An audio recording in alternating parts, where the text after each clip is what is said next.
Simon, have you heard of British Eventing's new initiative, Be Prepared? Yes, Jenny, I have. It's a free programme from British Eventing designed to help riders learn, connect and grow in the sport. So whether you're a member or not, Be Prepared supports grassroots riders with the knowledge, skills and confidence to enjoy eventing at every stage. As a former competitor myself, I know how valuable good preparation can be. And through the free Learning Hub, you can access bite-sized videos, expert advice and practical checklists whenever it suits you. Plus, there will be some in-person camps bringing learning to life with coaching workshops and Q&A sessions from industry professionals. From preparation and planning to mindset, fitness and competition know-how, it's all about practical learning that works. Because as we know, Simon, being prepared and preparation really does build confidence. And confident riders make better decisions. So get Be Prepared today with British Eventing and head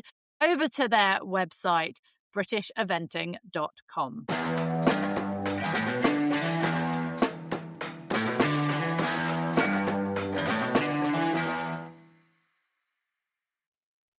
Welcome to the Shut Up and Ride podcast. As I say welcome, Ben is chugging on a beer. If you want to see him chugging on a beer, and he is looking devilishly handsome today, I have to say. Do check us out. We are on. He's looking handsome, but he's also looking very cheeky. He is. We're in trouble today, I think. Welcome. Mischievous. We are, of course, sponsored, held together with baling twine by the wonderful Charles Owen. And they don't just do hats, people. They do body protectors. They do all sorts of stuff. So do please go and check them out. I know a lot of you do, and we get lots of messages saying how much you love them as much as us.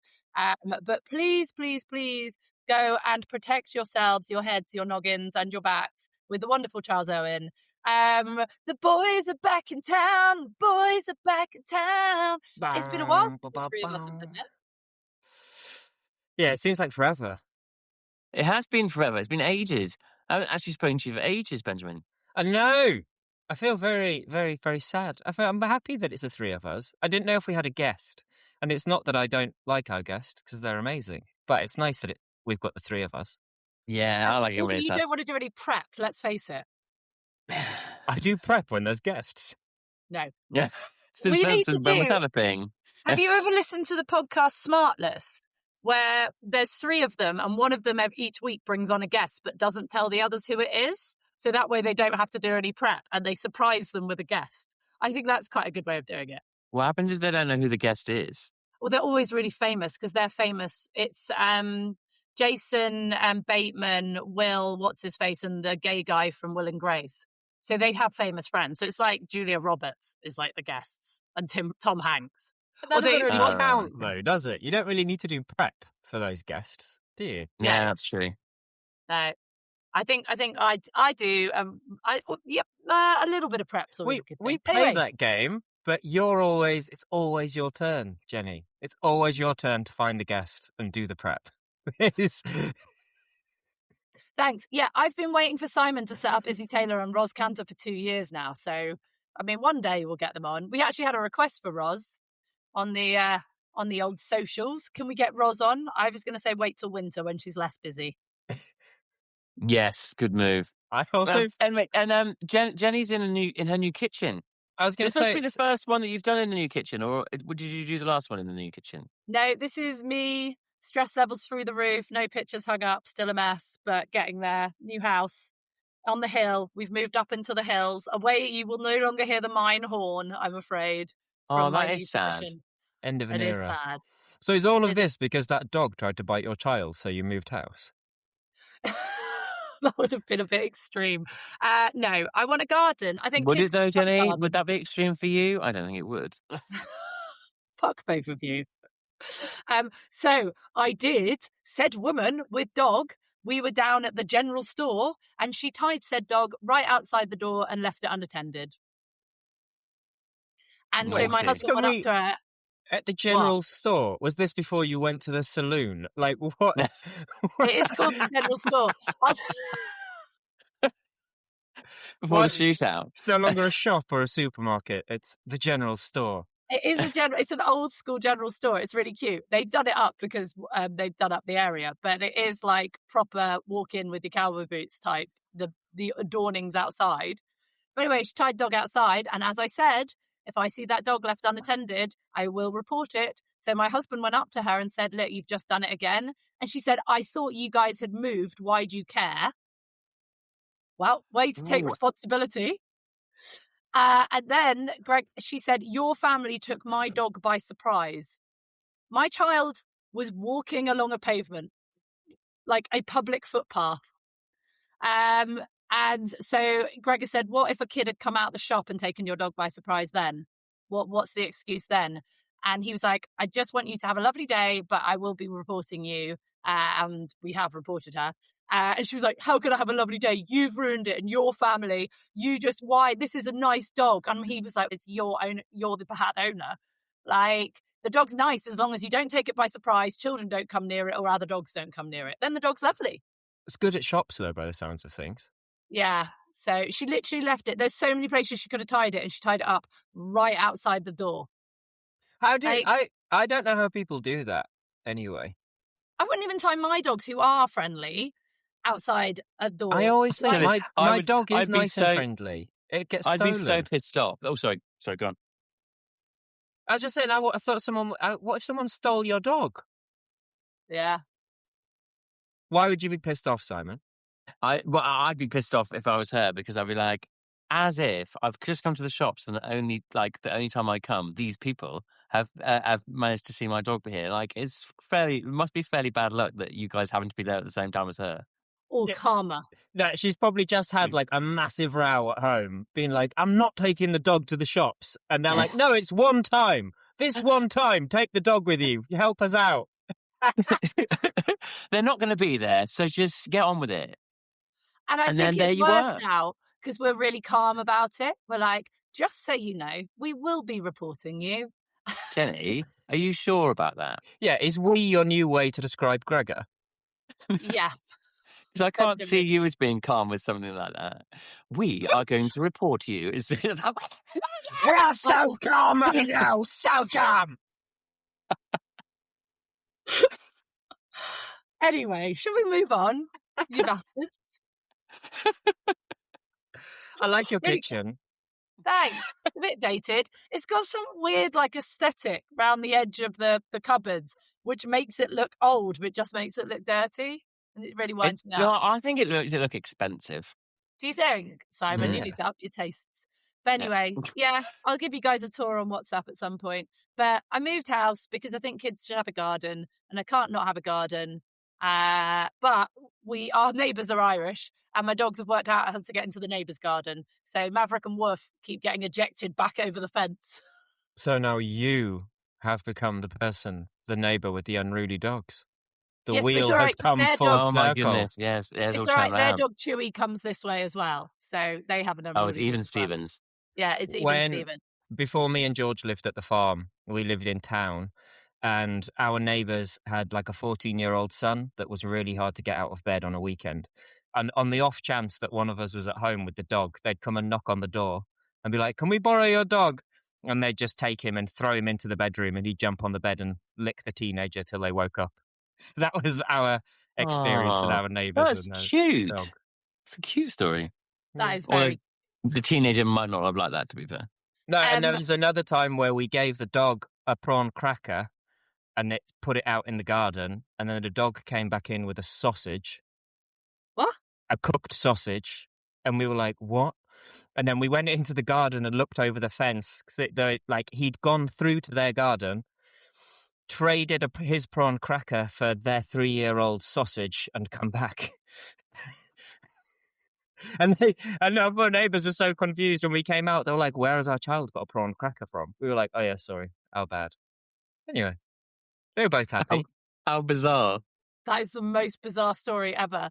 My friend Jen, because she's quite rogue, who you guys have both met, she has, in her garden, her guinea pigs kept escaping their outdoor run area. So she was just like, yeah, fuck it. If they keep escaping, let's just see what happens. So she just let them be free roam in the garden and didn't really kind of pay attention to where they would be. And on Facebook kept getting messages like, does anyone own 2 guinea pigs? Because the guinea pigs would just roam between she lives on like a terrace, between all the gardens in every house, and then just come back. And so she was like, they're just free range guinea pigs. These guinea pigs love it. All year round. She's put little houses out there in case they want, should they just sleep in the privet hedge? Yeah, she just has free range guinea pigs. But most Did they neighbours. not get eaten?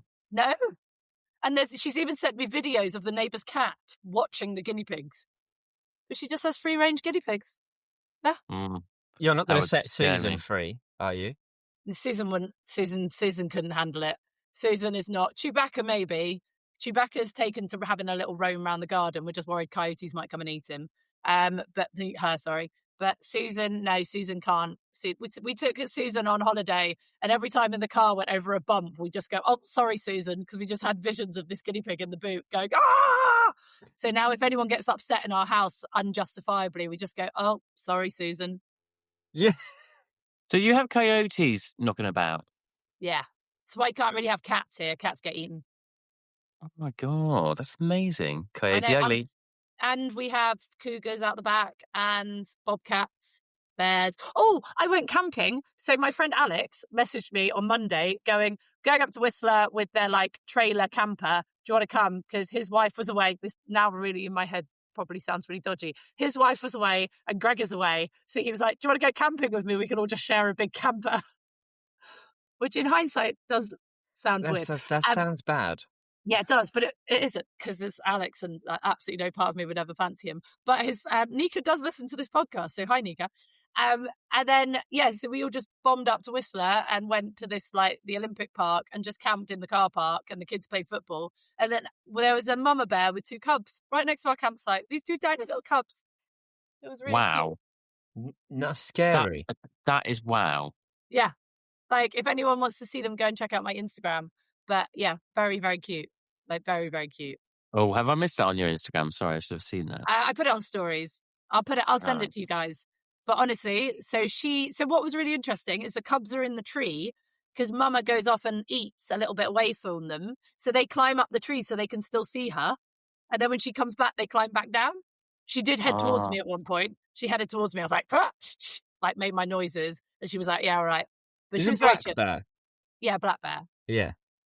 But this bear, so there was a ranger that came through the park and was like, oh, that's Ruby. She's famous. If you go on and look up black bear in Whistler defending cubs from grizzly bear, there's a video of her from 2023 attacking a grizzly bear that's trying to eat her cubs. She's quite a famous bear. So grizzly bears are the horrible ones? Yeah, so black, you fight back. Grizzly, lay down, play dead, and hope it doesn't eat you. Okay. Yeah.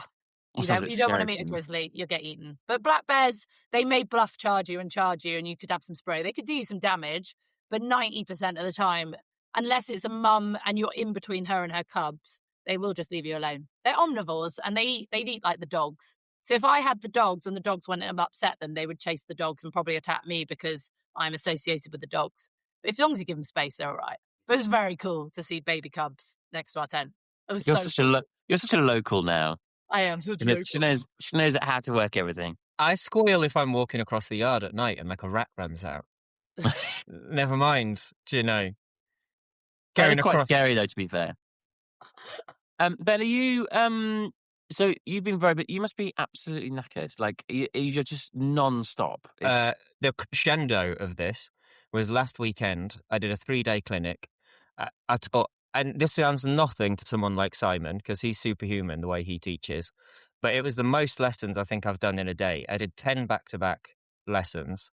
So we had 2 group lessons of 4 people in the morning, and then 8 individual, and then, started in the morning, and then 8 individual lessons. Did that for 3 days, and it was so hot. I was so poorly. Like, so anyone who was on the clinic won't know this, but like, I was chucking my guts up at the hotel. So you had heat stroke? I think so. Yeah. Like, on a morning or a night, I would finish, walk in, just be like, bleh, and then clamber back out the next morning. Like, and some of it was undercover, but it was just, like, hot. And of course, like, for everyone, you forget, don't you? Because I was like, well, the horses are fine, so it can't be heat stroke. But then I'm out in it constantly. All day? Yeah. Without a break. But yeah, we've had shows, we've had demos, we've had clinics, we've been filming, we've been Literally, like, has there been a single day where you've actually been at home and been able to just stay at home and just chill? I think today would be the first day. Today would be the day that we've just been at home. So Like, literally for the last, like, 3 months. It's 2 months. it's been 2 months. It's been 2 months. chaotic for, but so I just sort of spent all day with Wild, and yeah, it was lovely. How is he? So, is it from a monetary point of view, though, worth the graft? Is this kind of your like make hay where the sun shines? Because that's sometimes the problem with horses. You feel like you're grafting and grafting and grafting, and then you look at your bank balance and you're like, oh, Yes and no. It's keeping all the plates spinning. yeah, So See, it's I don't think I've ever had that. Like, I've had, when I've, like, been, like, grafting and grafting, I'm like, graft, and don't really think about the money. Just kinda get on with it because I wanna yeah. better myself or whatever. But then when it gets to winter and it all starts yeah. to, like, calm down, then I look at my bank balance and I go, "Oh god." I don't, and it because, like, when you're really busy and you're keeping on going and you're doing stuff all the time, you don't really think about it and it all just kind of happens. Whereas when you've got time to actually think about it, then you start getting really nervous about it. Well, I do anyway. I don't know what No, anyone I have else. to. I have to agree with Simon a bit. I probably think about the right things, but not the money. Like, Yeah. and as long as I'm busy, if I'm busy during the day and tired at night, I'm sure I'm making money Yeah. because that's generally. But like for me, I'm thinking more about like there's the training at home for my performance team, and then the effort that goes into the shows. Yeah, that makes money. Of course it does. But I'm always more thinking about setting the horses up right for the gig, doing a good job at the gig while I'm there, looking after my staff and my riders, sort of like fulfilling those obligations. And then when it comes to the teaching, again, it's not thinking about, oh, I'm doing this to make money. It's like, right, I've been away performing for ages, so I've not seen any of my like students face to face for ages. So then putting my full self into the clinic to make sure that I help them as much as I can and we get everything in. And so it's more like, and like some of the film jobs and stuff have been with sponsors and things. I think I can say we're filming with Lemure for some cool stuff. Doing like, yeah, some really cool Other stuff. clothing brands are available, and if you wish to sponsor this podcast, please give me a call. Email us at shutupandridepodcast@gmail.com.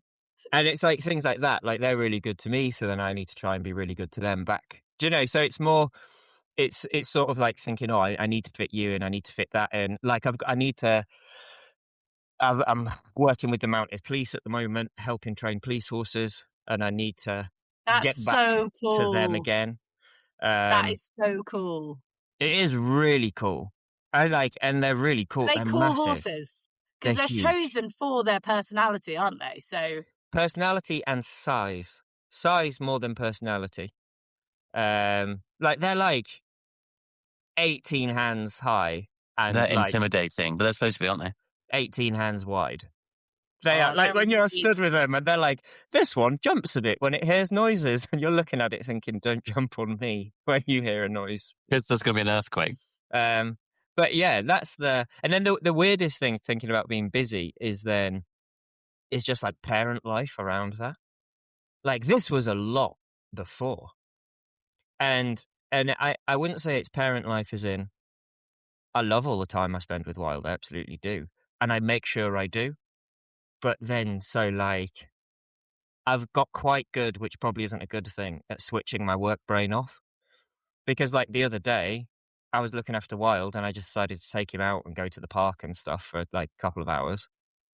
And so like normally you'd be sat there thinking, I've got those emails to do, I've got all those horses to work, there's still that stuff to do on the yard, but just had to learn to be like, no, switch that off.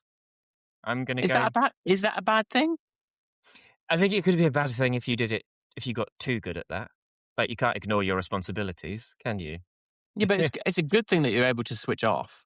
Yeah. No, and remove yourself from it, but as long as you can then put yourself back. well, I remember hearing The Rock talk about it, like, Dwayne Johnson, The Rock, saying about how the way he tries to do it is that whatever you're doing, do that 100%. So if you're at work, don't be half at work, half at home. Be like in your mind, be at work, do the job. When you're at home, be at home. If you're with your kids, be with your kids. Like, don't try and do two things at once. But it's a lot. So yeah, I've been a busy boy, but That's where very phones happy. are a pain in the ass, because often, like, you're trying to play fucking Playmobil horse and build that, but because you, especially when you work for yourself, you know that your phone can ding, and then it's so easy to just open a message and reply via WhatsApp. Whereas back in the day, it was you had to open your laptop, get your emails out to reply, but now everyone does everything via WhatsApp rather than a professional email or a letter, even further back. But do you know what I Letter. mean? A letter. Shall we Um, correspond via yeah. via But do you letters? know what I mean? Like, it's so easy to be distracted because you can go, oh, I'll just reply quickly to this rather Yeah. than playing More football. more than that, I find it hard where if I get an email, or I've had 2 emails recently with stunning, really exciting job opportunities that I've had to turn down because I'm already booked for other things.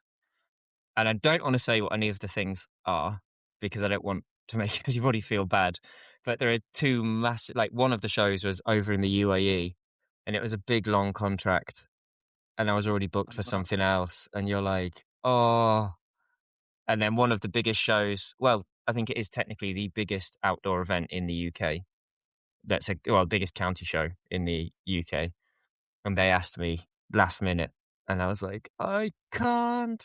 And then what I find hard about that is if you've got that news and you've just glanced at that on your phone, and then you're meant to be like, happy family man, or whatever. Yeah. And then deep inside, you're like, oh, I want a bath and a bottle of red wine and to wallow and feel sorry for myself. Instead, you're like, let's dance to the Wiggles. That is. How is your dance to the Wiggles? My Are you dance to the good? Wiggles. I don't watch a lot of Wiggles. I'm sure they're great people, but I look at them and I'm like, I wouldn't leave any of you with my kid. I know, I'm a bit like that. It is a little bit weird. Explain what the Wiggles What? are. Sorry. What is this? They're like Australian, aren't they? Australian people aged between like 30 and 60 who dance for kids on TV. Oh, And the okay. main guy is like the older guy, and He wasn't always the older guy. Like, he's just been around a long time. But it is. There's some dodgy kids TV out there. it's not Bluey, put it that way, which is awesome. Oh, see, I'm not a Bluey person. No, but you have to get into it because it's got like really funny. It's really funny. My Delilah, because of watching Bluey, calls Greg a big fella. Big fella. I actually genuinely, she's that clever. I think she gets the irony in that as well. My husband is not a big man. He's 10 feet tall, Jenny. Inside. Yeah, we've had a really good time. I saw our lovely Harry at Bolesworth. He saw me nearly get killed, which was great. Oh yes, tell us about this. So we got a message on Instagram saying, "Is Ben all right? Something, something, something." I'm like, I get these messages all the time. Like, oh, can you tell Simon how much I love him? I am not their fucking secretary. Message them yourself. Yeah. Anyway, something happened at Bolesworth. Tell us. You nearly died. It was day 1. It's the first performance. Bolesworth's arena's like in a bowl, which is super cool because when you're performing in it, like, the crowd are almost on tiered seats, even if they're just stood, because they're on banks at the side. And it's like a moat, isn't it? Yeah, it's got a moat and everything and a bridge. It's cool. But it means that it's like a wind tunnel. So the entire time you're in there, like that day, it was so windy. So the horses were already on edge. It was the first time any of my 4 babies had seen an arena like that, like properly at an event. So everything was they were a bit hot. They were really good. And then a member of staff, not from Bolesworth, a separately contracted member of staff from an outside party, they have like a judge's box in the center of the arena. And as I was walking with the team of 10 loose, just as I came past the judge's box, they did like a Neo from the Matrix parkour leap out of the judge's box over the rail. And it just spooked the crap out of the boys, and they shot forwards. And yeah, we'll have to try and get the video of Harry because apparently it's hilarious. I go through like 7 different emotions in a second of being like, what's that? oh, stop. They're not going to stop. I'm going to die. And I managed to just sort of get rolled between two of them. But yeah, it was, do you know when How the hell did you not get hurt? I don't know. Like, I really do not know. Because they were tight when they came past me. There was not room for me. And it was weird because in my mind, it lasted like an hour, but it was obviously like 2 seconds. Like, I was How weird is thinking, that? When who's... time slows down when you're about to die, it really does. Yeah, well, I was thinking, okay, cool, your ACL's going to get smashed again. Who here can take over immediately? What are we going to do for the rest of the season? Do you know, like, I'm having that entire conversation with myself in my head. And then the moment all the horses ran off and then they cantered around, then they came back. And when they all came back, I was like, I'm actually fine. I'm actually completely fine. And I do not know how. But yeah, that's how I nearly died at Bolesworth. Talking of which, how is your knee? Knee's good.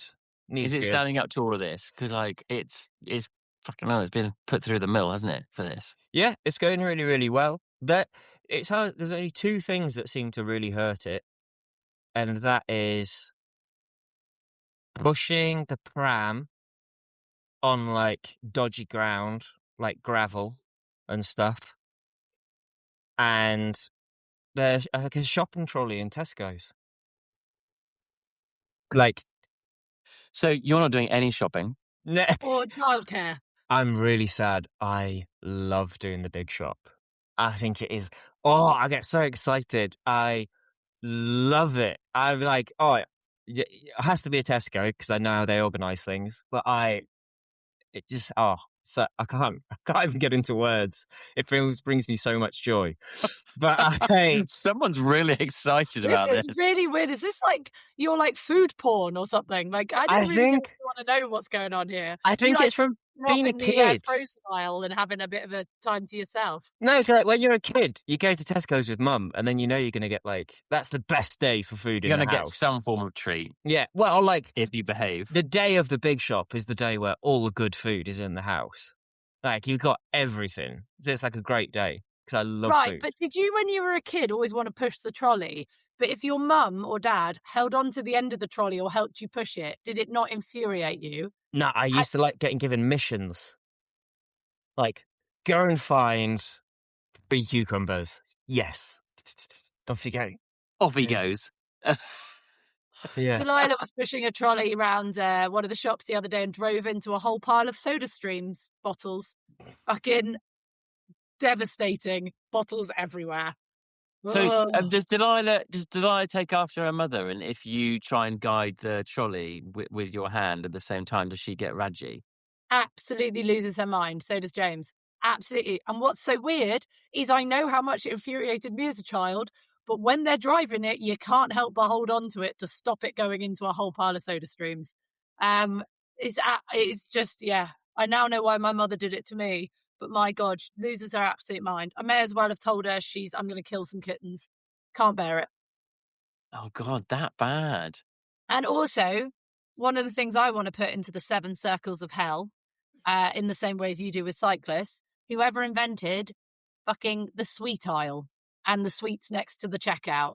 Mummy, what's this? What's bubble gum? What's this? Mummy, can I have some of this? Mummy, can I have this? I fucking wish death upon you. Which marketing genius did that?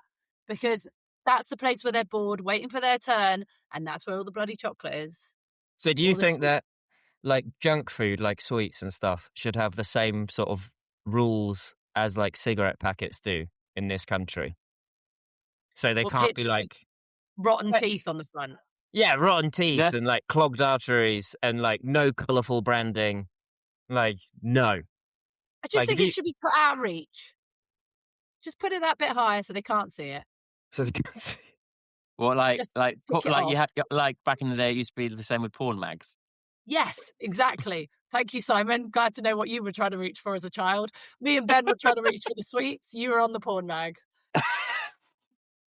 Actually, I have a friend. I don't. No, I can't. Yes, stop. you can. Oh no. What? When we were teenagers, I do not know why. Maybe this is too far. I don't know. I've started, so I'll finish. Good. When That's what my Simon said mum last was week. driving me and my mates somewhere, normally to like a show when we were younger, we were like 15, 16. My mate JD would buy a porn magazine in the services when we stopped, and then would like read out the stories to my mum in the car, but in like really weird accents. He'd be like, "Hi, this is going to be today. Like everyone's going to be like, I don't know, from Russia," and like he wasn't not good at accents either. So he'd be like, everyone's going to be French, and just reading these terror. Like, by the way, if whoever writes that stuff, it's not great, is it? Like, you could write better stuff yourself, I'm but not sure they're looking for the intellectual qualities here. I I'm think not that's sure the point. anybody apart from us has ever read the things in the thing, because otherwise you're just there for the pictures. But yeah, I just a weird childhood memory. Is that childhood? A teenage memory? And my Yeah, mum used to find that's it. childhood. Mum Kind would of. find it worryingly amusing. She just found it the funniest thing in the world, and she's going to kill me for telling that story on the podcast. She's got a great sense of humour. Yeah. So does that mean that you're coming to the end of this cycle of busyness? Yeah. That was a bit of a no. Yeah, the end Well, of it looks like September. Simon's diverted the conversation away from us asking, did he read porn magazines as well? Who? Simon just diverted the conversation away from him bringing up porn magazines to, oh, no one's going to ask me about it. I'm going to go back to talking about Ben. No, I just remember my roommate at school reading those stories. So yeah, you weren't alone. Like having the, I don't even really know why he was reading them, but like, but all these magazines had like fit birds in them, and I was like, yeah, great. Anyway, Gonna say that's why that's where my brain immediately went. This poor boy, really excited, sharing a room with Simon, being like, "Look at this," and Simon's like, "Yeah." I do remember this specific lad. He was like, do you know, I think if you were gay, I wouldn't be able to share a room with you. And I was like, oh, well, why is that? And he was like, because you'd probably try it on with me or something. And I was like, no, thinking to myself, well, that's unfortunate. Hey, that is the ultimate straight guy silent hurt when one of your friends comes out gay and you're like, they never hit on me. Why didn't you try it on with me? Like, am I not good enough? Like, what should I be doing differently? Like, why am I not enough? I've been around for 10 years. He's a really great guy. Really great guy. Oh, feeding anyway, fancy. But what have you two been up to? go on, Jenny. What have you been doing? Moving house, being stressed out of my mind. Sounds so unusual for me. You're tired, I'm stressed. Ben's trying not to die on horses. Yeah, no, just moving house, trying to enjoy the summer, because kids in Canada go on school holidays in the middle of June. Yeah. Oh, there's a June break. We had that in my school. Well, that's it. Then they're done until September. So it's over 8 weeks of school holidays, which is interesting. That's pretty cool if you're a teacher, isn't it? And do you know what else I've been trying to do, boys? Do you know what else has caused me stress? Have a think. What could possibly cause me stress? Well, it Oh can't God, possibly- no idea. It can't What possibly could- be organising. What could Not organising possibly- anything. Yeah. No. Jenny doesn't do stuff like that. She I doesn't have bother. said- Stressed Ben. about it. Ben, you haven't replied to a WhatsApp message in nearly a month. Yeah, I have. I know I have. But yet, when I hand over the money from our tours, you happily take it. So I've resorted to messaging your mother. Look, This is my stern face, Benjamin. I'm leaning in. the professional term for my mother is my manager. You guys had it handled. I knew you'd figure it out. You didn't need my You know who's input. replied? Becky Bloody Moody. I'm thinking of sacking you two and bringing her full time onto the pod. So anyway, do you know what? It has been quite stressful because venues just don't reply, a lot of them. Like, it's like, and then some are quite expensive, and then loads of them have no space in the winter. And trying to find a venue that can actually seat enough people and all of our needs and have audio and have everything and blah, blah, blah is actually really bloody difficult. And trying to do it on a weekend, trying to have one in the south and the north, it's impossible. So we are going back to our old faithfuls. We are going back to the Unicorn on the 4th of February, and we are going to go to Bishop Burton on the 6th of February, because those two venues are glorious and reply and were just brilliant. And the Unicorns added more seating. So, despite your uselessness of both of you, and umming and ahhing and replying, Ben, can you definitely do those dates? Because I'm just starting to wonder whether I might be a bit busy. I will fucking end both of you. Also, Jenny, like, don't. I'll throw myself under the bus a bit. Don't tar Simon with my brush. He's been bad, but not as bad as me. Like, oh my goodness. No, because he didn't know if he could do the date in March. That was a possibility. He just went on radio silence, so he didn't have to have Simon, a conversation. You're better. See, don't tell her you don't know. Just don't reply. It's easier. Just easy to just not reply at all. See, Yeah, I'm but in- I do that. I'm I do in that. less It's trouble. bad. You're the worst humans. So that has been my stress, but we now finally have the dates. Becky is coming back, and I have lots of plans, and we're going to try and get a show jumper along. So Simon Becky's can coming back. his meter Becky's coming up on 6 2 days. Becky's coming both days. Both days. Yeah, amazing. So Becky will be there, and Becky this time wants to do the Liberty. Cool. We can do that. I think, and people do send us messages of what you would like to see on the tour, because we're open for anything. I think dogs might be involved this year as well. I think we're going to get some dogs involved. But I think Becky this time, Simon, should train Ben dressage, but at Liberty. So I think you should be on a horse without a bridle, and Becky should give you a dressage lesson.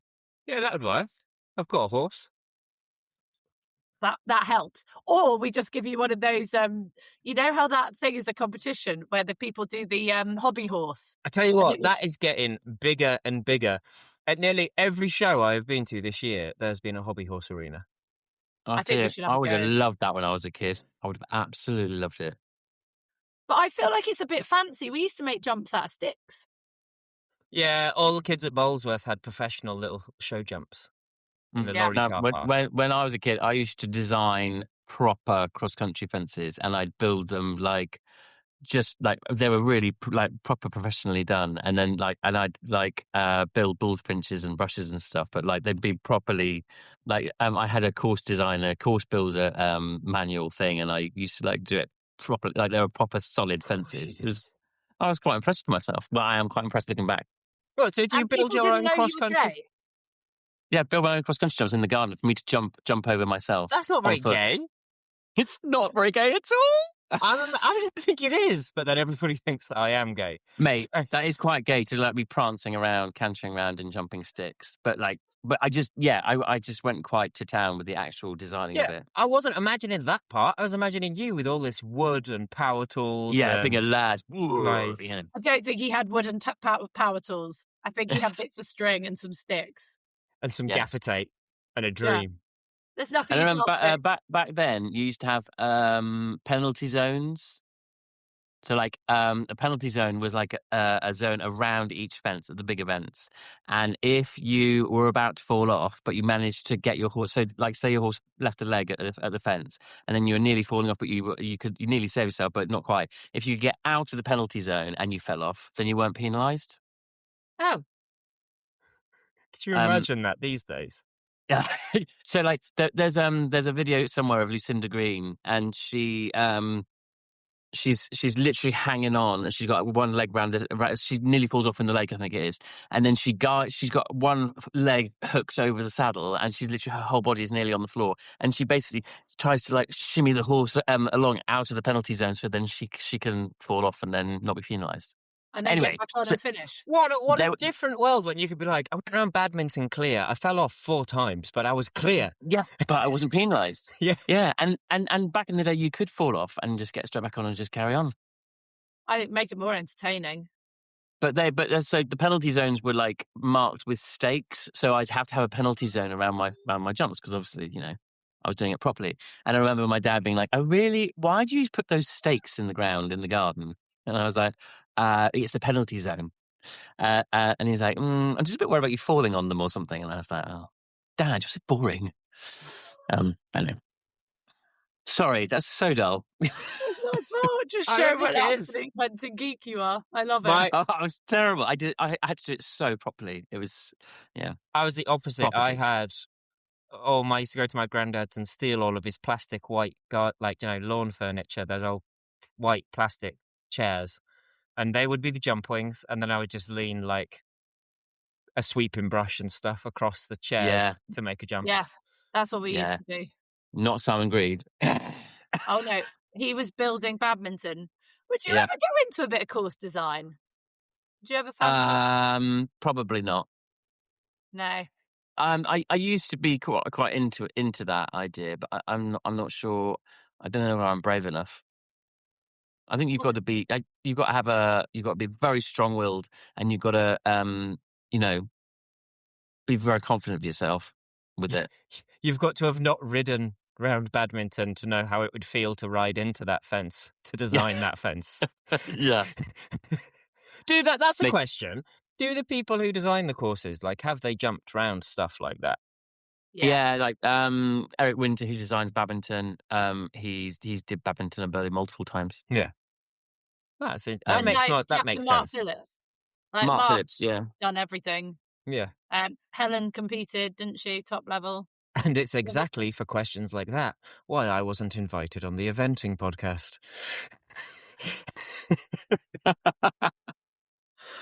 It's all right.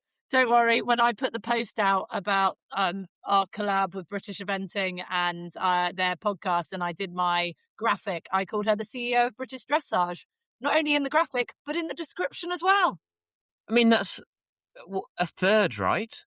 Yeah. But well, I'd just like to point out, I think that I was very good there, Jenny, because literally within 2 minutes of you posting it, I was like, Jenny, you put the dressage thing on. Honestly, and I read it. But they about saw it. 400 They'd already seen it, times. hadn't they? Yeah, I got in trouble. But it's like my brain went into just autopilot, and then I read it like 400 times and couldn't see it. It's like amazing, isn't it? How your brain, what you see. But that's because and you enjoyed that interview with the CEO of British Dressage so much. That was it, Jason. You did.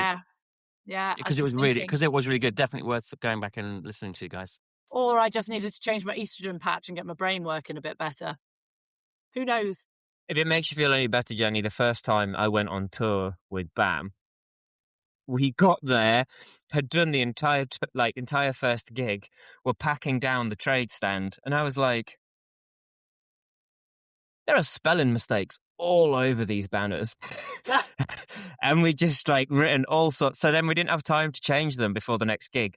So when we built the trade stand again to sell all the merch, we just strategically placed a different picture in front of that word, or a pile of posters in front of that bit to make just let's just hide the bits where we went wrong, and then they'll be better next time. It says bum instead of BAM. Yeah.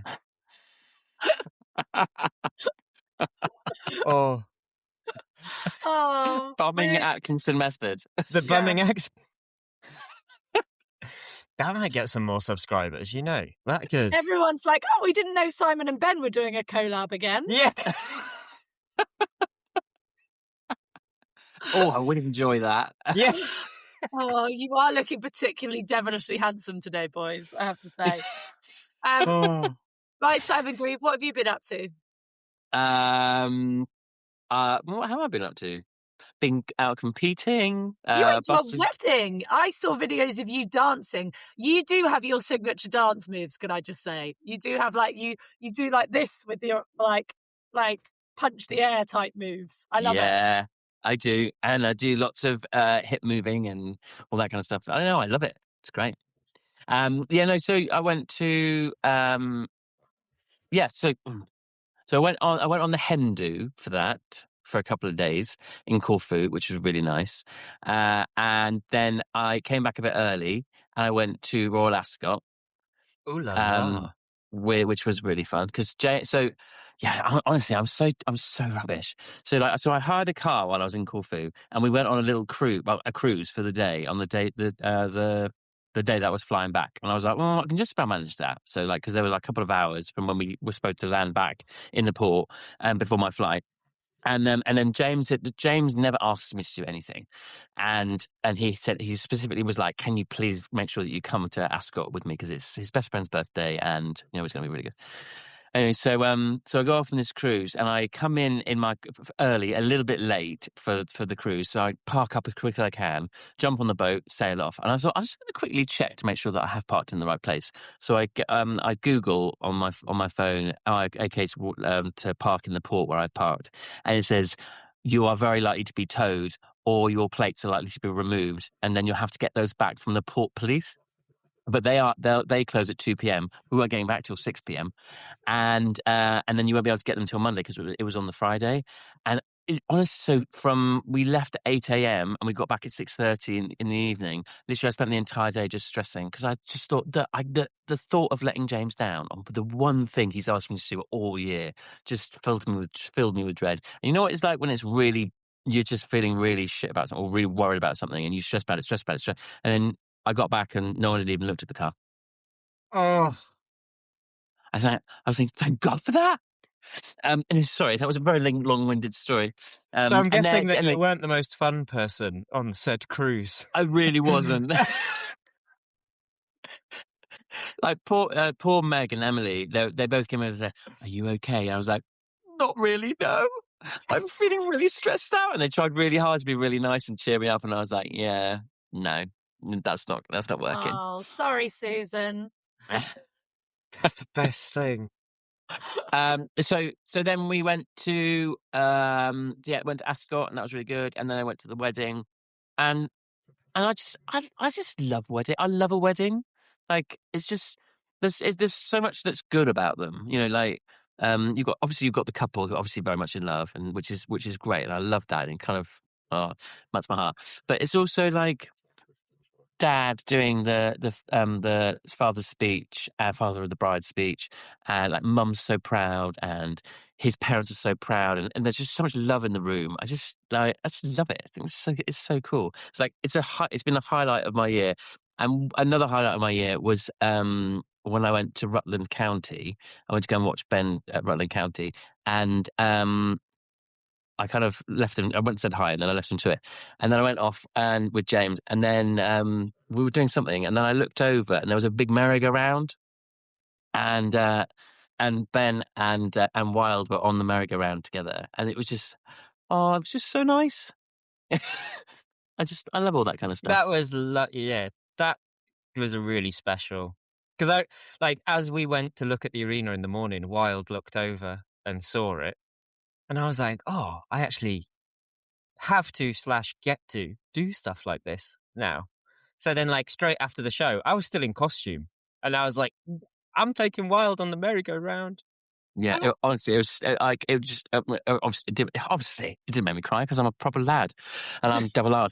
But but I just looked over and I was like, "Oh, that is so Probably one of the nice." funniest things you've ever said. So It was really nice. Simon, he's so lovely. He came in on the evening. He'd finished work and was driving home and popped in to see us, and then came back with your. Yeah, you're right. It's like it was on my way to work, but and on my way back. So why wouldn't I? Definitely.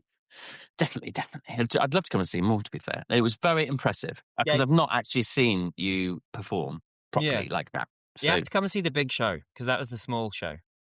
So you got to come and see the full spectacle. Big stuff. And I've had Buster's back. He's had his first run back. We are hopefully, fingers crossed, peppering to go to Burley again, and he'll have 2 more runs before that. And he's on really good form at the minute. Fingers crossed, touching wood. And then Miracle is on good form as well, and he's going to aim to hopefully do Blenheim, but it just depends on how things go. And I've got some really nice young ones.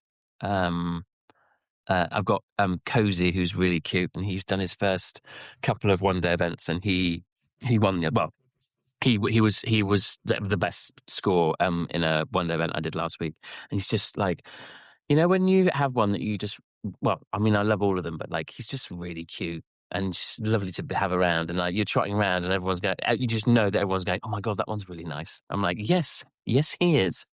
Can I ask a stupid question? Because you said you were going to say that you won on him, and then you said you got the best score.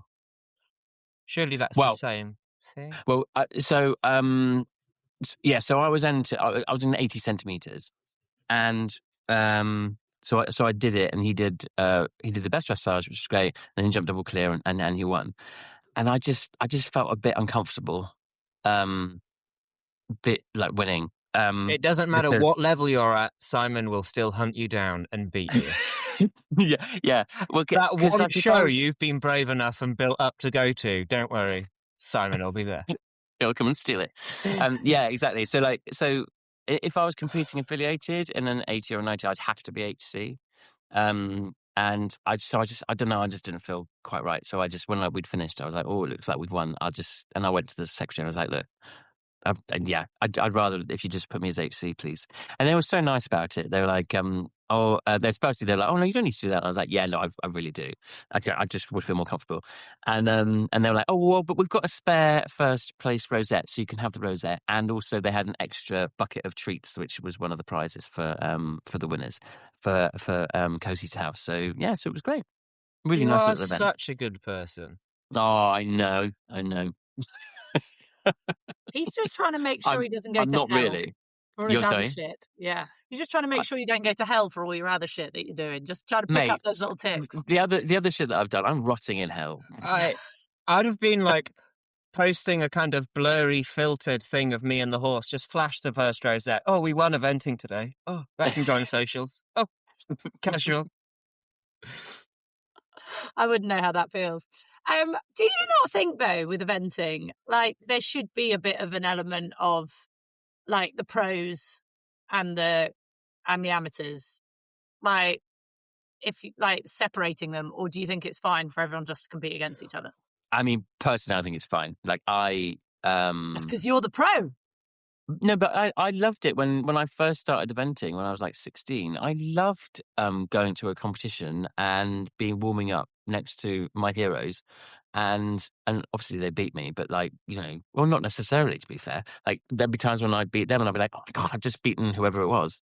Yeah. And yeah, no, but then obviously when the better or the more you do, you suddenly become a bit more kind of negative about it. But I think it's a really healthy thing. I think it encourages you to push yourself even more and to improve your training. And yeah, I think it's a good thing personally. What's the difference between a professional and an amateur? How you make your Well, living. professionals, how you actually make your living from it. So the reason I say that is I always find that like a really weird. I think that has to be a thing because we've had like, I know the bridleless competition's been like the first massive public one, but there've been other kind of stunty liberty competitions and stuff that I've been a part of and things in the past. And I've always found that a really awkward, because people will be like, oh no, that person's a professional because they make money doing it. But then like that could mean that like, say I was really good with young horses at grassroots or whatever, you know, doing like 80 centimeters or whatever. And you get loads of people paying you to bring their youngsters on or bring their dream horse on because that's the level they want to do. Then you're classed as much as a professional as someone who's Yeah, that is winning true. badminton. Do you know? So like those things I always find weird. Or you could just be filthy rich and be like, yeah, I've bought the best horse in the world and have the best trainers in the world, but I earn my money with my software company in California. So So I am actually an I'm amateur. an amateur. Like I always find that a weird one. But I know what you like, even though I don't compete or anything, when we visited the Great Yorkshire Show yesterday, and even just seeing John Whittaker walk across the warm-up, not even on a horse, I was like, oh, George, it's John. He's so cool. It is He is a so ledge. He is a cool. ledge. Is the Great Yorkshire where they do the Knob of the North? The cock of the North. The Great Yorkshire is the greatest show on earth about anything, because it's in Yorkshire. It's in God's County. It is the best show. I stand by it. It's got the classiest showground. The food hall is a hall, not a tent. The arenas it's an actual building. Yeah, like, and even the goats. The goats have their own building. The pigs have their own build. Everyone has their own building. It's a very classy. It's in Harrogate, for goodness sake. It's lovely. So it's spectacular. Absolutely spectacular. Bloody perfect.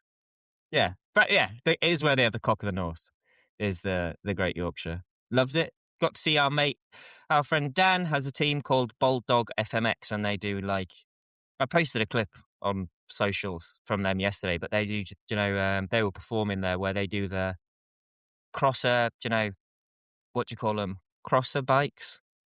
Yeah.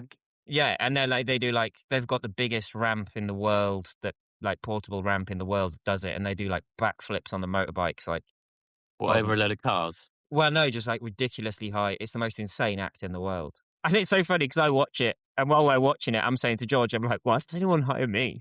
Like, this is so cool. Like, look at these guys. They're so, like, insane. Mm. But I can totally see why people do, having watched you live. I have a question.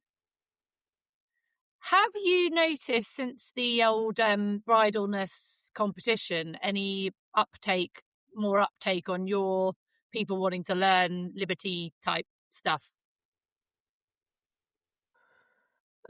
yes and no. Yeah, like, Oh, not massively, but maybe that's because this could sound very gauche, but like because I'm quite gauche. very gauche, like because I'm quite well known, people hunt me down to learn liberty quite a lot anyway. Yeah. I've had a bit more of a so on www.benatkinsonmethod.com. Sign up today. First week's free. The like our I do webinars every month, like lectures for like an hour and a half, 2 hours, and I sort of come up with my own plans, but I also ask my people what they want to see. And bridleless, we're doing a bridleless series at the moment.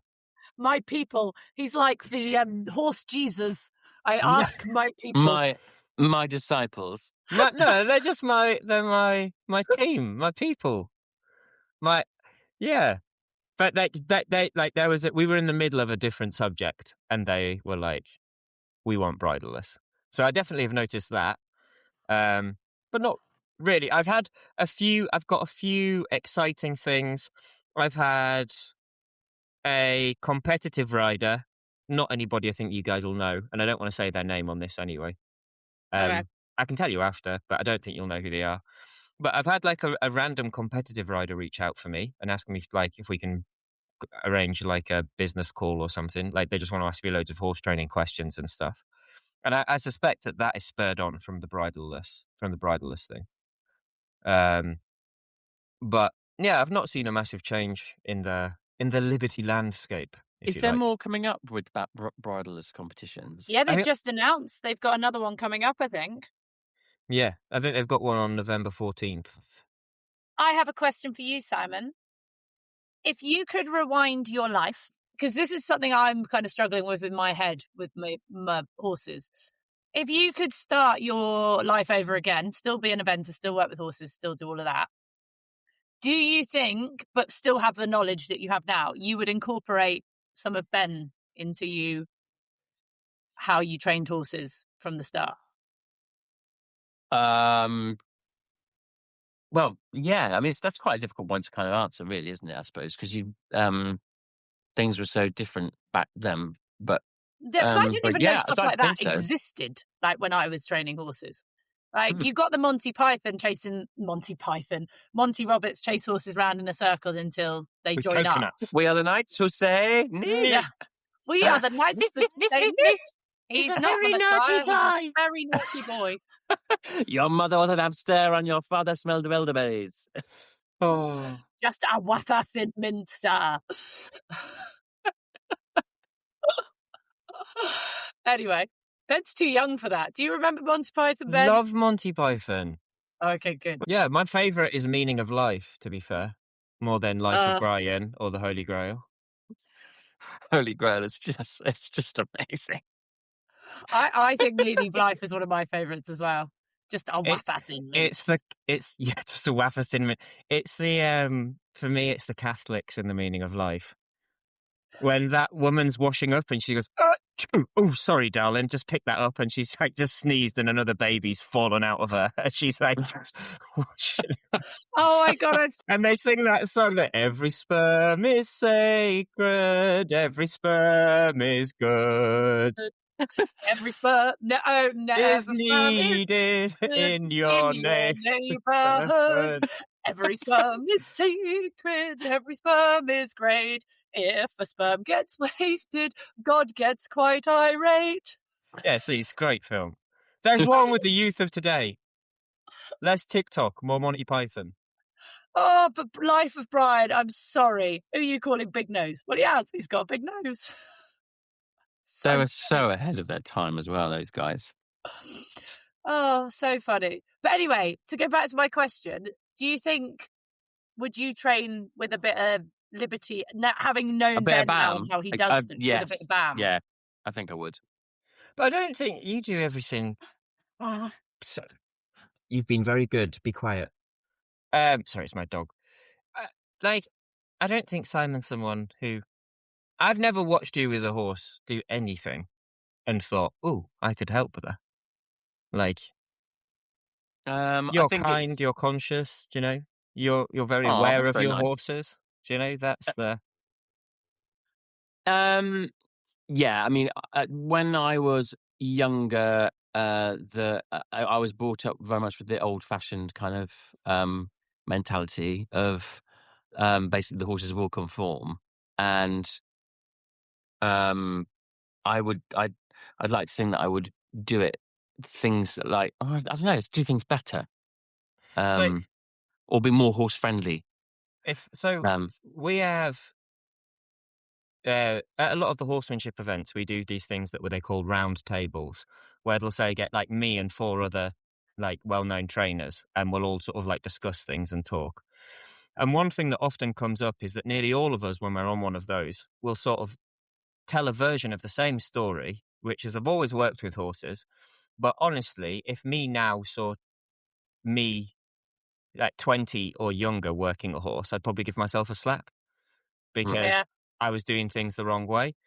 And so we all talk about this idea, and I know we've said this before on the podcast, this mission of we can't jump in a time machine. So the mission now is to make sure how that the next generation from the Yeah, age of 10 are doing things correctly, or at least trying to, opposed to having to get to be 25, 30 before they go, oh, crap. Like there's a better way to do things. yeah, But I do yeah. think Like a lot of it boils down to time. Like, what you do, Ben, I think when you're producing a horse and like being able to train a horse to be one with you, not just be a beholden to what you wish it to do. I'm not saying that that's what we do. Do you know what I mean? What I'm trying to say is I think to the level that you are doing with your horses takes a lot more time than just The backing reason a horse. I stopped taking training horses in was because it would look absurd the amount of money I would have to charge per week to make it worth my while. Yeah. From the amount, like just knowing from the amount of time, like I've got 2 youngsters in at the moment, 2 3-year-olds that are like starting from scratch, really. And the amount of time I plow into those horses, if I was doing that with someone else's horse, they'd have to compensate me so handsomely to make it viable. So I just stopped taking training horses in, really, because I was like, I don't have the time to cut out of my day. And if I was going to get, people, you'd just get laughed at from the amount of money I'd have to charge to do it. Which is like the most extreme example of this being like I got a rescue horse, and the day that like I've rehomed him now and he's really happy and he's been backed and he's doing really well. But when I got him, he was so feral. He'd never been touched by humans, and he was like 5. He was a stallion. And it took me 8 hours with him in a foaling box to get a head collar on him the first day.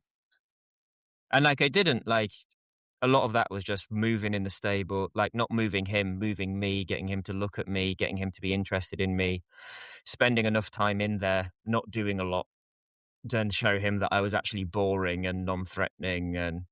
But he had, and that takes a lot of time. yeah, it took 8 hours that day. Yeah, Like it, yeah. But I just was like, I need a head collar on this horse. Like we need to get, because he was so feral, like. And that brings me to a thing, because 2 of the youngsters I've got at the moment, the 3-year-olds, one of them was actually the brother of that rescue, and one of them I bought from a friend. And it's taken me weeks to get the rescue one to like wear a roller and a saddle and not freak out about it.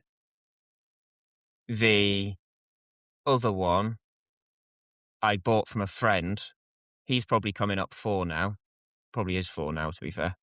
I'm terrible with their ages. And I put a roller on him for the first time today, and you'd have thought he'd been tacked up every day all his life. Because I know the family he's from Oliver Phillips, OG Performance Horses, if anybody would like to buy a nice Spanish young horse. And they've handled him so well and groomed him and done all of that faff with him that, things that you take for granted, like I can groom him and not get worried about being kicked in the head. I can pick if we're walking across the stones and then he limps a bit, I can pick his front foot up and get the hoof pick and sort it out. No drama. Like he wore a rug as a youngster. So of course, putting a roller and stuff on him for the first time, not a big deal. But then when you've got like this other one as a comparison, everything, is like, no! And it's so handle your young horses. If you're going to be someone that's going to breed babies and have them around, handle them when they're little, because my goodness, it makes their life easier when they get older. Even just running your hands down their legs. Yeah. Just things like that. Touching under their back legs. Yeah. Play back legs with them when they're little. Don't make me do it with them when they're 15 hands and and really strong and really quick. And I have got like this, yeah.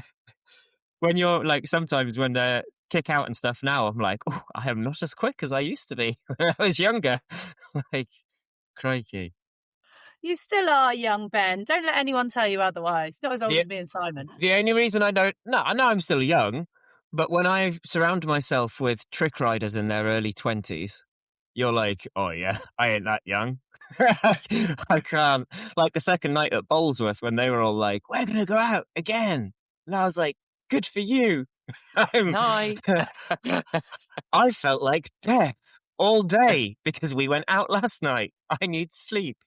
Thank you. Oh, I can't do two. One night now, and the guilt I feel from having a few glasses of wine and being drunk, I'm just like, I'm the worst.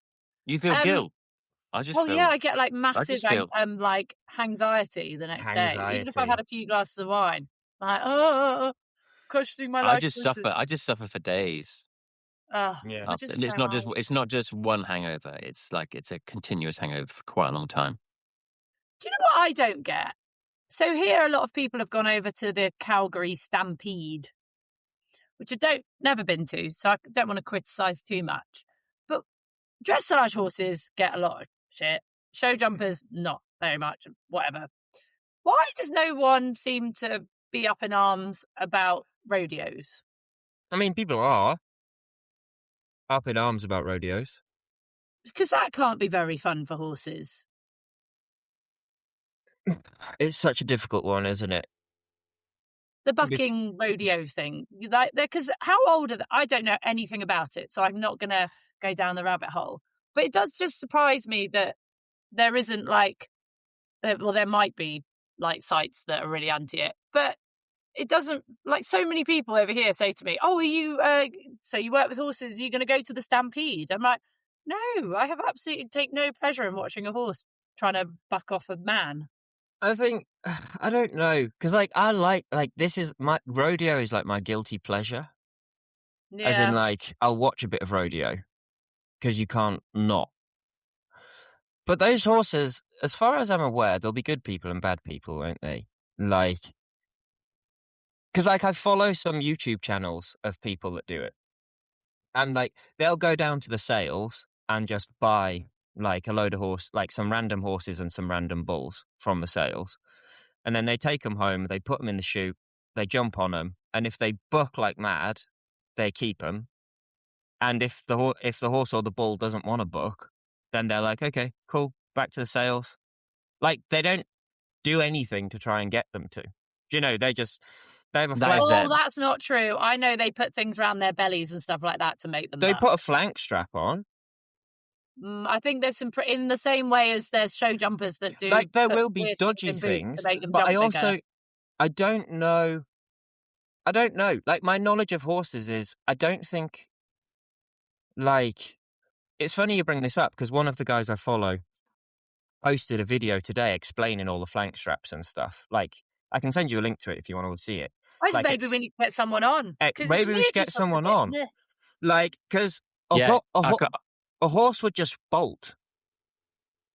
It wouldn't buck. And like when they don't want to, so like you get a re-ride. Like it happens sometimes where like they pull the gate at the rodeo, and the animal doesn't leave. It just stands there, and they're like, "Cool, well that one's retired. Then untack it, done."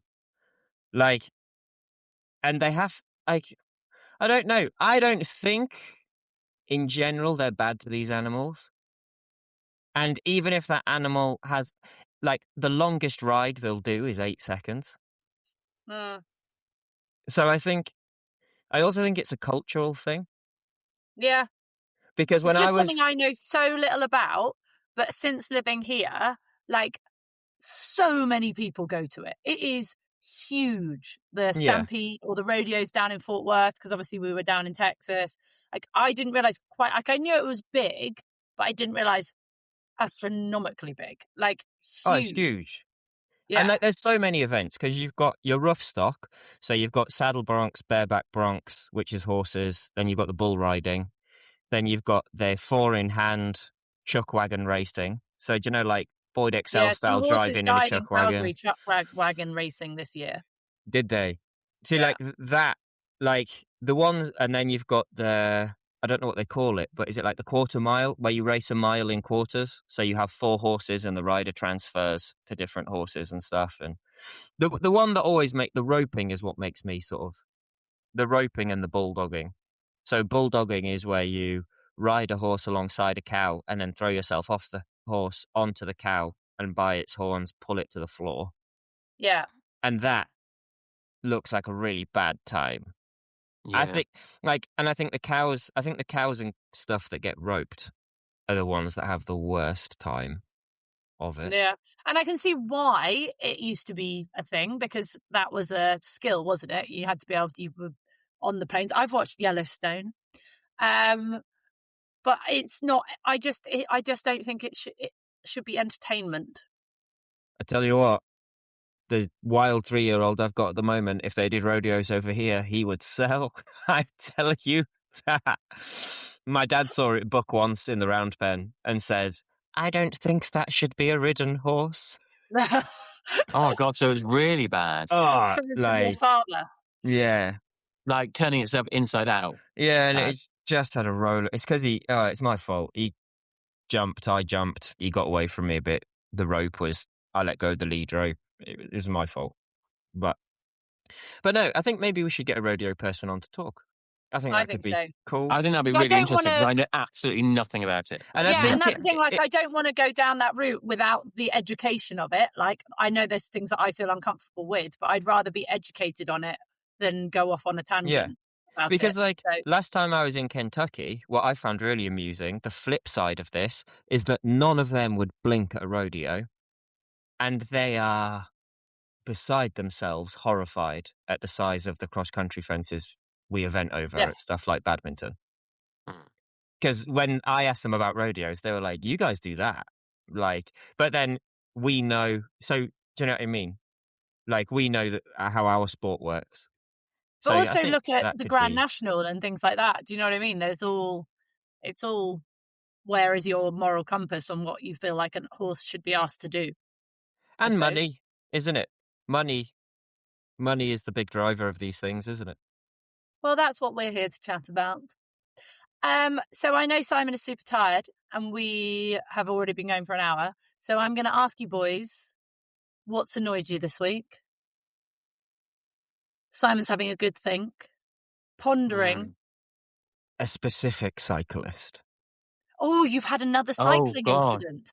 Oh, God. Can the internet cope with Ben slagging off another cyclist? I know, I'm doing well today. I've talked about porn mags, the fact that I quite like a rodeo, and now I'm going after cyclists. So this is really going to be bad for BAM sales. You're doing well. Yeah, my PR team are going to be disgusted.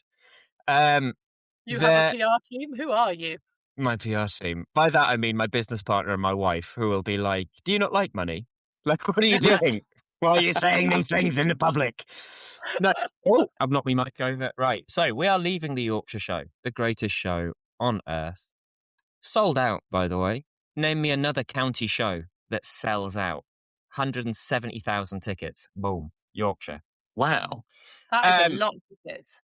And that's just spectators. That's not people. That's not like anyone with a cow or a horse or a sheep or whatever. Anyway, so I'm leaving that show. And of course, the traffic is disgusting. And we're behind the traffic. And then, you stop, start, 5 miles an hour. And then we're going along. And I'm like, I swear there's not that much. There's one car in front of me. And there's a car and trailer in front of me. And I'm like, I swear we should be out of the traffic.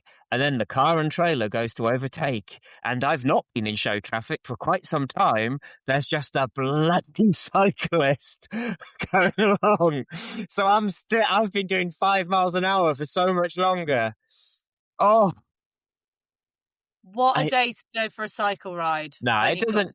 I would say it more amuses me now because of the hate that everybody gave me last time for being angry at cyclists. I want you all to know that now, actually, when I see one, I chuckle to myself. I hope people send you cycling videos as much as I get corgi videos. I got a video. So many people have sent me the video of loads of dogs playing fly ball. Have you seen that, where they run and grab the tennis ball and run back with it? And one of them's a corgi, and it's like, check out who knew a corgi could move like this. And I've just replied to everyone who sent me that video going, sorry, this isn't real. This is AI. Yeah. Corgis don't move that fast. And if it was, it would be savaging everyone.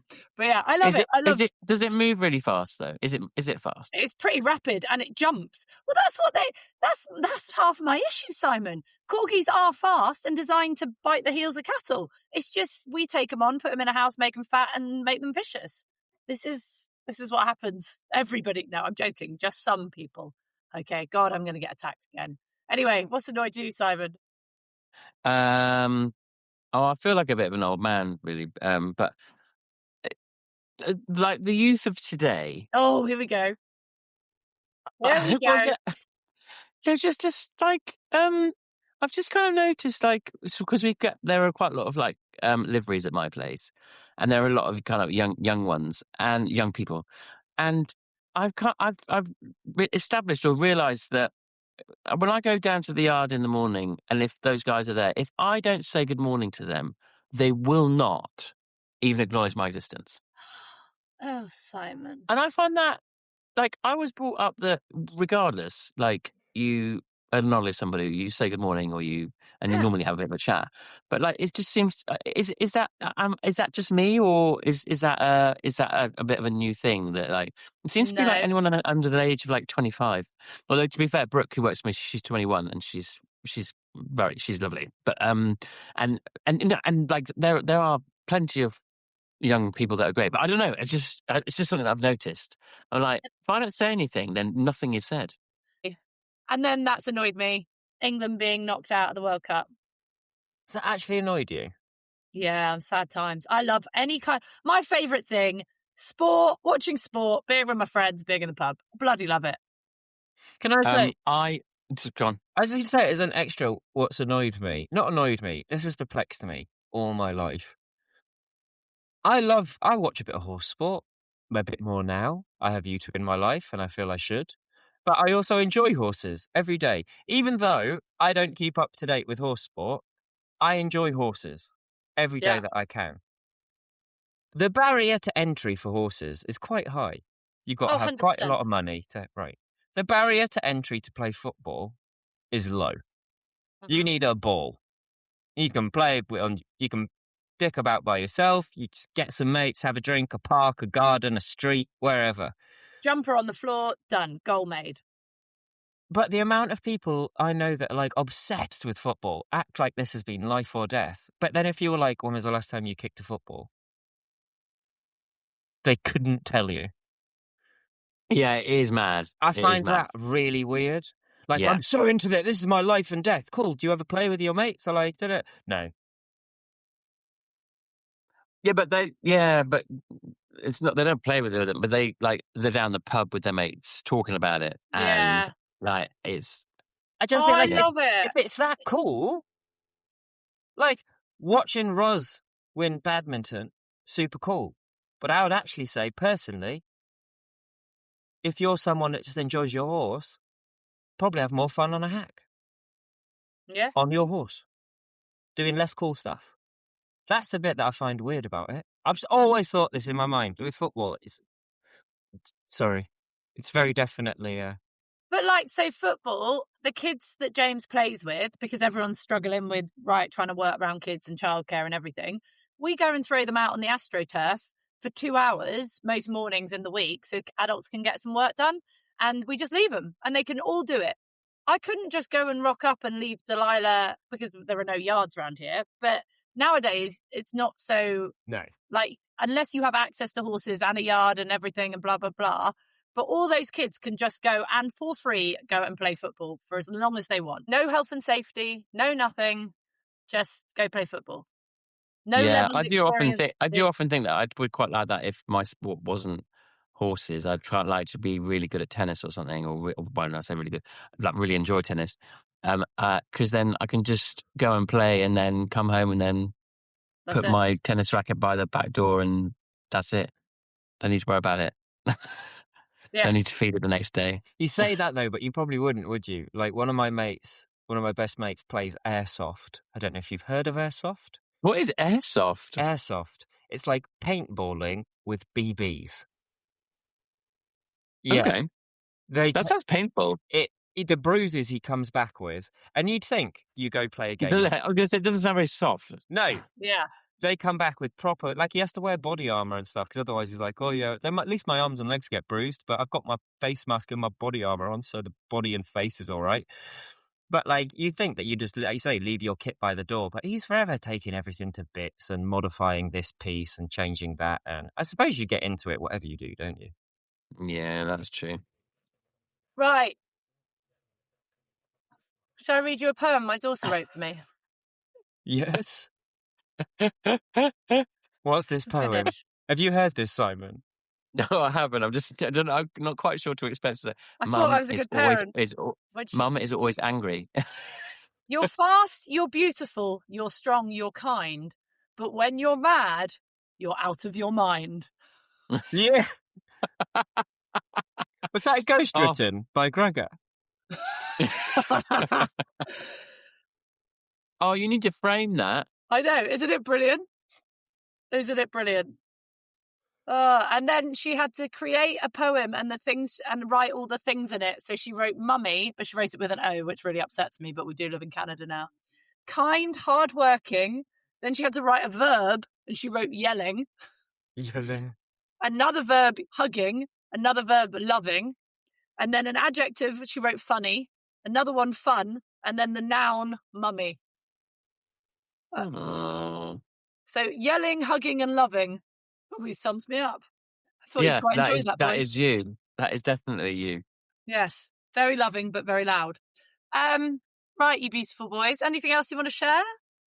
Oh, I'm doing a demo. Yeah, yes, you are. And if anybody would like to come, it's in Norfolk. It's at Eastern College. And if you want to come, tickets are available on Horse Monkey. There's a link in my bio on Instagram. When is it, Simon? It's on the 5th of August. 5th of August. What time is it? Which is a Wednesday, so it's Hump Day. And Hump Day? What's Hump Day? My favourite day. Hump Day. It's the middle of the week. You don't know Hump Day? Wednesday's Hump Day. Wednesday's Hump Day. You've got up the hill. And it's not what you think, Jenny. It's not what you think. And now you're downhill to the weekend. Over the hump. You're peaking. The week is peaked. I've never heard that expression before. So you do the weekend when you're younger. Yeah, I get the concept, Ben. It's fine. And then Monday and Friday, you claw your carcass through. Wednesday's better because now Thursday and Friday, it's the weekend again. Hump Day. Anyway, Simon's having a Hump Day demo. That doesn't work. I'm doing a Hump Day. Well, it's not a demo. It's an evening with Simon Grieve. An evening with Simon Grieve. You're so famous. You can do evenings hump with Simon Grieve. An evening hump with Simon. What can they expect from your demo, Simon? So I'm going to bring some horses and ride them and talk about my system a little bit and do some jumpies. And then I'm going to talk a bit about like confidence and like mental stuff, and then do a bit of a Q&A. Amazing. Come Well, here, then. everybody I'm should go. really excited about it. It should be really fun, hopefully. I'm really glad you're doing it. I think it's very exciting. I Yeah, think it's really very cool. exciting as well. And I'm glad there is no humping, because that would be weird. Yeah. Well, there might be later on. Yeah. Too much. Right, you lovely, beautiful people. Also, in other news, we're also going to be at Your Horse Live again this year. They've invited us back, despite my swear word and complaint. This is very exciting. Wow, we had a great time last year, to be fair. It was really good. And yeah, Ben going around on his little scooter. Yeah. Right. But on that note, unless you have anything else of interest to say. The face there was like, you clearly don't. Well, I can hear my children shouting at each other. Don't even think I've about it. maxed out on the time that a iPad is usable. So I love you both, but all that is left to say is shut up and ride. Shut up and ride. Shut up and ride. Oh, do shut up.